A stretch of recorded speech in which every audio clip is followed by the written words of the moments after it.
જય ગુરુદેવ અને જય શ્રી કૃષ્ણ મિત્ર। સવારમાં છે ને આવું બધું કામ ચાલતું હતું। મમ્મી ગઈકાલે અમે લોકો હળદર લાવ્યા ને એ બધું હળદર ને એવું છે ને એણે ચાળી નાખ્યું અને કાચની બરણીમાં છે ને દબાવીને બધી હળદર પેક કરી દીધી। અને પછી બેન છે ને બધું જીરું સાફ કરતા હતા।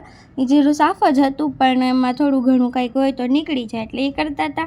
અને પછી હું છે ને ચા ને ભાખરી બનાવતી હતી ને પછી મમ્મીને હળદર ચડાઈ ગઈ હતી એટલે પછી એણે ધાણા જીરું ઉપાડી લીધું અને ધાણા જીરાને મસ્ત મજાનું ચાળી નાખ્યું અને ચાળીને એને પણ ડબ્બામાં ભરી દીધું હતું। અને પછી હું છે ને કામઢી બહુ રહી તો પછી મને કામ ચીંધી દીધું કે આ બધું મૂકી દેતું એટલે પછી જો મમ્મી બધું અંબાવતા હતા અને હું બધું ગોઠવીને મૂકતી જતી હતી।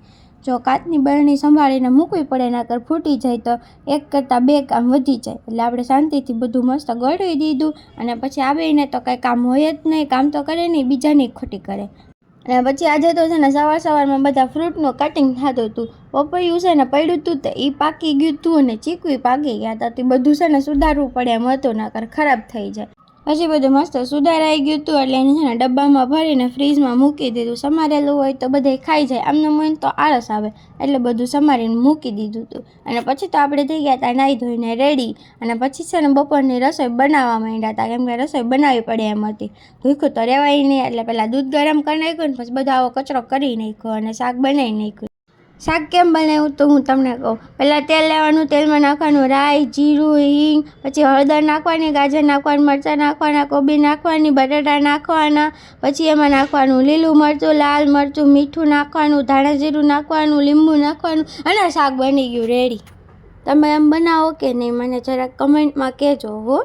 જો અમે આમ શાક બનાવી નાખ્યું છે, શાક બની ગયું હતું અને પછી રોટલીનો લોટે બંધાઈ ગયો હતો અને પછી છે ને બધું લઈને જમવા બેસી ગયા હતા। આ છે પાલકના ઢોકળા અને મેં બનાવ્યું હતું રોટલીનું ખાંડવાળું ભૂંગળું અને પછી બધાય બેસી ગયા જમવા અને જમીને પાછા આજે નીકળી ગયા છીએ તડકાના બહાર। તડકાના તો નહોતા ગયા પણ થોડો ઓછો તડકો હતો પણ તોય આપણે તો છે ને દુપટ્ટો બાંધી દીધો હતો। અને જો આવી રીતે તડકો ખાતા નેચરને જોતા આપણે તો આવી ગયા હતા આલુપૂરી ખાવા। કોને કોને આલુપૂરી ભાવે? પ્રિયાને તો છે ને સેવ ભાવે એટલે એ સેવ ખાય, બીજા બધા એને આલુપૂરી ભાવે એટલે એ લોકો આલુપૂરી ખાય અને હું ખાલી ચાખું કેમ કે મને ન ભાવે, ઓછી ભાવે। અને પછી ત્યાંથી ને આવી ગયા હતા આપણે ઝુડિયોમાં કાંઈ લેવું તો હોય નહીં પણ બધું જોઈ લીધું આમનામ, બસ આમનામ ટાઈમ પાસ।